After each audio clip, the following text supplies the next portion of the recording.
स्वतंत्रता के नाम पर प्राप्त स्वच्छंदता और पाश्चात्य संस्कृति के अचानक भारत में बड़ी तेज़ी से आ जाने से कुछ बच्चे जो है भारतीय संस्कृति से विमुख हो करके पाश्चात्य संस्कृति का अनुकरण करने लगे हैं, ये बात सच है। लेकिन उसके लिए उनको वातावरण तो देश के विद्वान लोगों ने दिया है। जो बच्चे बच्चियां हैं वो अबोध हैं। जब विद्वान लोग हमारे देश में जैसे कहते हैं कि मोबाइल के ऊपर ऐसे ऐसे दृश्य आ गए हैं जिससे लड़कों का लड़कियों का मन बिगड़ता है जो युवा हैं, तो सवाल ये है कि आपने उनको यहाँ आने की छूट किसने दी है? वो तो किसी समझदार व्यक्ति ने दी है ना। बच्चे तो ना समझ हैं, लेकिन उनके ऊपर जो समझदार लोग हैं उन्होंने ना दरवाज़ा खोला है, तो जिम्मेदारी उन्हीं की होनी चाहिए। बच्चे बहुत पवित्र हैं, बहुत प्रामाणिक हैं, ईमानदार हैं, दोहरा जीवन नहीं जी रहे हैं। जो नई पीढ़ी के लड़के हैं हम देख रहे हैं कि वो जो हैं वही दिखाते हैं कि हम यही हैं, कम से कम पाखंड तो नहीं कर रहे हैं। तो इसलिए हमारे मन में जो नई पीढ़ी है उसके प्रति कोई दुर्भाव नहीं है, अच्छा भाव है। लेकिन हम समझते हैं कि उनको बिना समझ के जो कुछ भी परोस दिया जा रहा है उसका प्रभाव तो उन बच्चों पर पड़ेगा ही। हमारे साथ शंकराचार्य जी हैं। शंकराचार्य जी, जिस तरह से आजकल सनातन धर्म बदनाम करने की साजिश चल रही है, एनसीपी के नेता जितेंद्र आव्हाड जो शरद पवार गुट के हैं, उन्होंने कहा सनातन कुछ था ही नहीं, सनातन ने देश को बर्बाद किया। क्या कहेंगे? बात यह है कि प्रतिक्रिया व्यक्त करने लायक भी बात होनी चाहिए। इस बात को हम प्रतिक्रिया लायक नहीं समझते हैं। बहुत गिरा हुआ वक्तव्य है, इसके बारे में कुछ कहना अच्छा नहीं होगा। वो कह रहे हैं कि सनातन था ही नहीं, 2 साल में आया। हम कह रहे हैं कि सनातन था नहीं, तो सनातन जो है वो सत्य है। तो फिर सत्यमेव जयते तुम्हारे भारत के राज चिन्ह में कैसे आ गया? बताओ। सत्य सनातन अगर नहीं था तो कहाँ से आ गया? धर्म अगर नहीं था तो तुम्हारे सुप्रीम कोर्ट के, तुम्हारे लोकसभा के चेयर पर यतो धर्मस् ततो जयः कहाँ से आ गया? बताओ। और तुम जब विधानसभा में जीतते हो, लोकसभा में जीतते हो, तो वहाँ जाकर के किस सत्यनिष्ठा की शपथ लेते हो? मैं सत्यनिष्ठा से शपथ लेता हूँ कि कौन सी सत्यनिष्ठा होती है तुम्हारी? वो तो सत्य सनातन की ही सत्यनिष्ठा है ना। तो इसलिए जब जीत जाएंगे, संसद में जाएंगे तो सत्यनिष्ठा की शपथ लेंगे, और जब बाहर रहेंगे तो इस तरह का बेहुदा वक्तव्य देंगे। ये दोहरा चरित्र है हमारे नेताओं का। कह रहे हैं कि भारत को बर्बाद कर दिया है सनातन धर्म ने। अब ये तो परीक्षा का विषय है कि किसने बर्बाद किया है। भारत कभी बर्बाद नहीं है। भारत आज भी एक शक्ति है। भारत पहले भी एक शक्ति था और आगे भी एक शक्ति रहेगा। भारत बर्बाद है कि नहीं, इसी पे बहस हो जाए। आप बताइए, भारत बर्बाद है? कौन कहेगा कि बर्बाद है? भारत बर्बाद है। तो जब भारत बर्बाद नहीं है तो बर्बाद करने वाला कहाँ से आ जाएगा? कुछ भी बोलना। ये जो भी नेताजी हैं, हम तो जानते नहीं हैं उनको, लेकिन जो भी नेताजी हैं हम उनको आपके माध्यम से कहना चाहेंगे कि ऐसा कुछ बोलो जिसका कुछ हाथ पैर हो, कोई तो आधार हो। यूँ ही बोल देते हैं कुछ भी। भारत कहाँ बर्बाद है बताओ? आज भी एक शक्ति है पूरे विश्व में। कोई इसकी उपेक्षा नहीं कर पाता है भारत की। कहाँ बर्बाद है? इनके घर में कुछ लोग बर्बाद हो गए होंगे आसपास के, इसलिए इनको लग रहा होगा कि बर्बाद है सब कुछ। इनके अगल बगल कुछ अच्छा वातावरण हो सकता है, नहीं होगा, और उतने को ही भारत समझते होंगे, इसलिए कह रहे हैं कि भारत बर्बाद हो गया। एक विधायक हैं, एमएलए हैं, यही कहीं न कहीं एक समुदाय को खुश करने के लिए हो सकता है इस तरह से, क्योंकि सब लोग कह रहे हैं, चाहे हिंदू साधु संत सभी लोग कह रहे हैं कि ऐसे बयान कहीं कहीं हिंदू धर्म का अपमान किए हैं। अपमान क्या करेगा? कोई सूरज के ऊपर थूकेगा तो सूरज पे थूक जाती है, उसके चेहरे पर ही तो आती है। सनातन सूरज है जी, उसके ऊपर थूकने की कोशिश करने वाले के चेहरे पर उसकी थूक खुद जाती चली जाती है। इसलिए सनातन का कोई अपमान करे ऐसा नहीं हो सकता। कोशिश कर सकता है लेकिन वो होगा नहीं, क्योंकि वो उसके वश का नहीं। सनातन जो है ना, ये एक मूल्य है और मूल्यों को कभी कोई जुटला नहीं सकता है। इसी से ये दुनिया कायम है, इसलिए इसको कोई जुटला नहीं सकता। क्या जितेंद्र अवार्ड को माफ़ी मांगनी चाहिए? क्या माफ़ी मांगना है? किस बात के लिए माफ़ी मांगेंगे? कोई गलती करता है तो माफ़ी मांग, और जो गलत ही होता है। कोई हमसे, देखिए हम अच्छे व्यक्ति हैं, हमसे गलती हो जाए तो हमको पछतावा होगा कि अरे मुझसे गलती हो गई, मैं माफ़ी मांगूंगा, सुधारूंगा अपने आप को कि भैया मेरे को अच्छे वाले में ही रहने दो, गलती वाले में मत ले गो।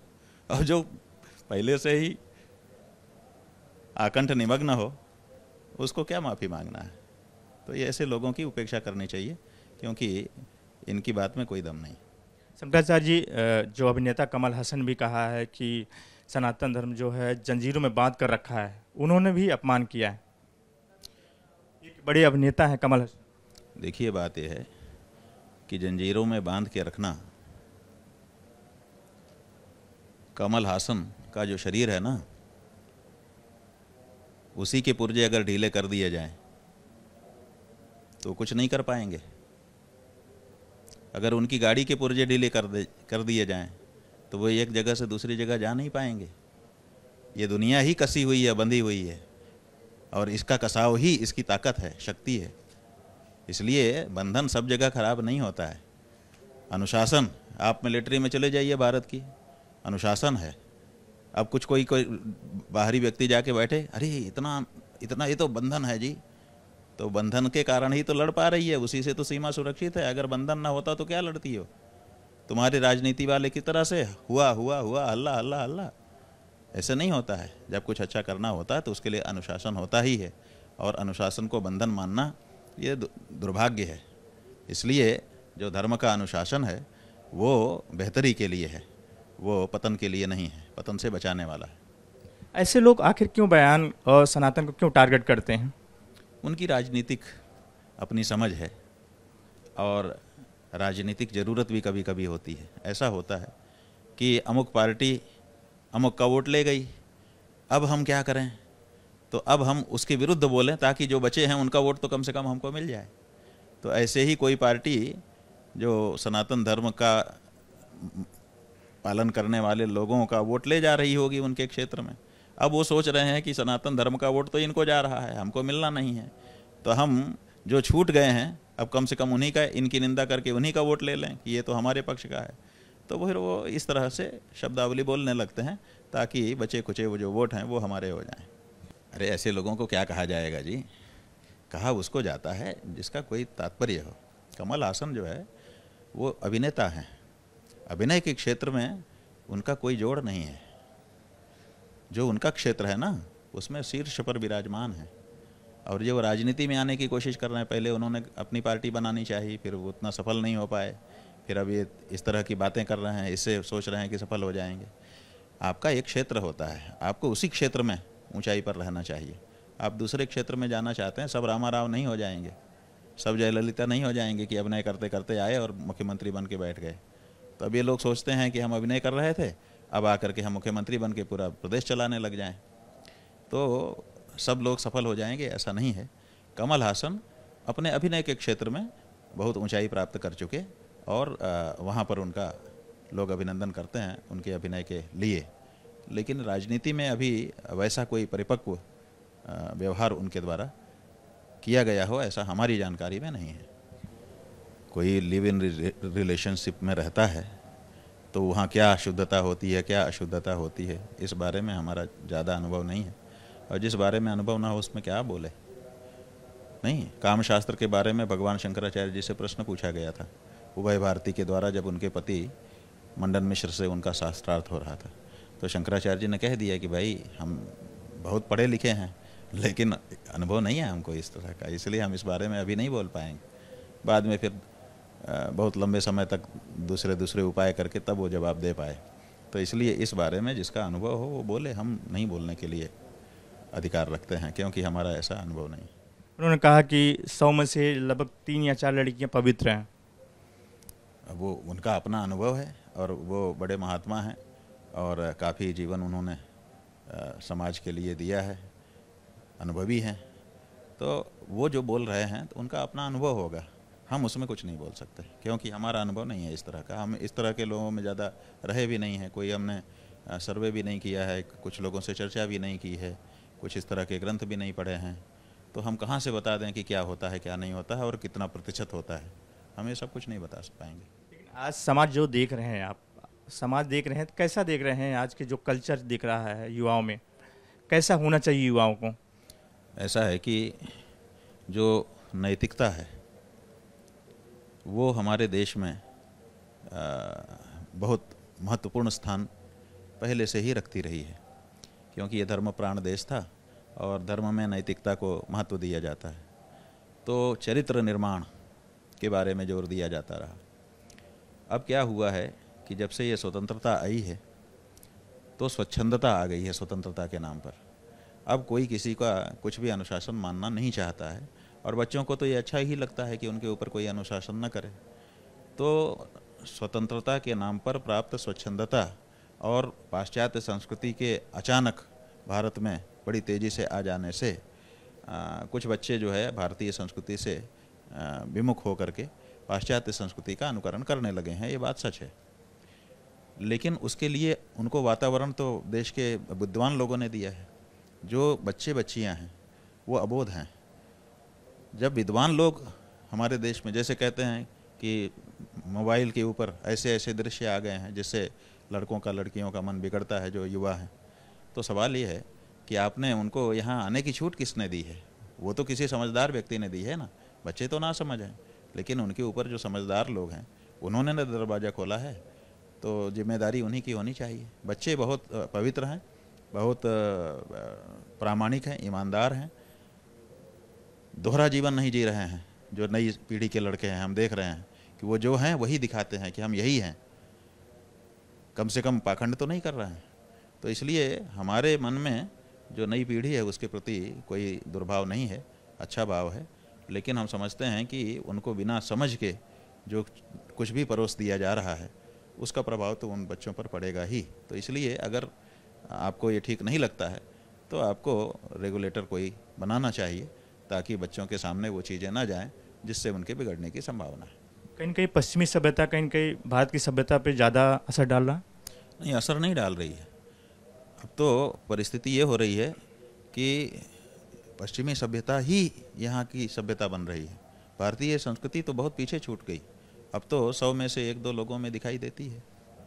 कहाँ देखिए, भारत की जो वेशभूषा थी अब भारत में कहाँ दिखाई देती है? धोती कुर्ता है ना, अब कहाँ कंधे पर उतरी है, अब कहाँ?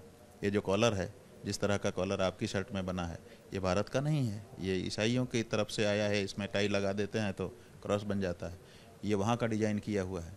अब भारत में आप देखिए, अभी हमारे मंदिरों में दर्शन करने के लिए लोग आते हैं, 98% यही पहन के आते हैं।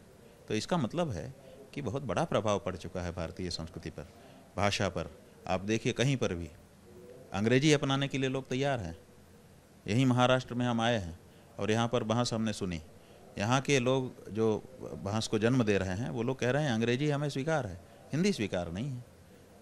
कैसी बात है? अंग्रेजी बाहर से आई, अंग्रेज़ों को हमारे पूर्वजों ने लड़ लड़ करके जान दे दे करके भगाया, उनकी भाषा हमें स्वीकार है लेकिन हमें हिंदी स्वीकार नहीं है। इसका मतलब कि भारत के बच्चे को भारतीय संस्कृति ही नहीं चाहिए, बाकी सब जगह की संस्कृति उसको इस समय अच्छी लग रही है। महाराज एक आखिरी सवाल, कहीं के जो नया टेक्नोलॉजी आ गया है, मोबाइल आ गया है, कहीं के युवा इससे भटक रहे हैं? ऐसा कुछ लोग बता रहे हैं कि इसमें उनको असीमित एक्सेस दे दिया जा रहा है, तो जो उनके लिए नहीं है वो चीज़ें भी उनके सामने आ रही हैं जिससे कहीं ना कहीं प्रभाव उनके ऊपर पड़ रहा है। परिवार को कंट्रोल करना चाहिए। ऐसा है कि परिवार तो एक ऐसी सीमा थी हमारी जिससे हमारा संरक्षण होता था। अब परिवार की जो सीमाएं थी उनको तोड़ दिया गया है। तो तोड़ देने का परिणाम क्या है?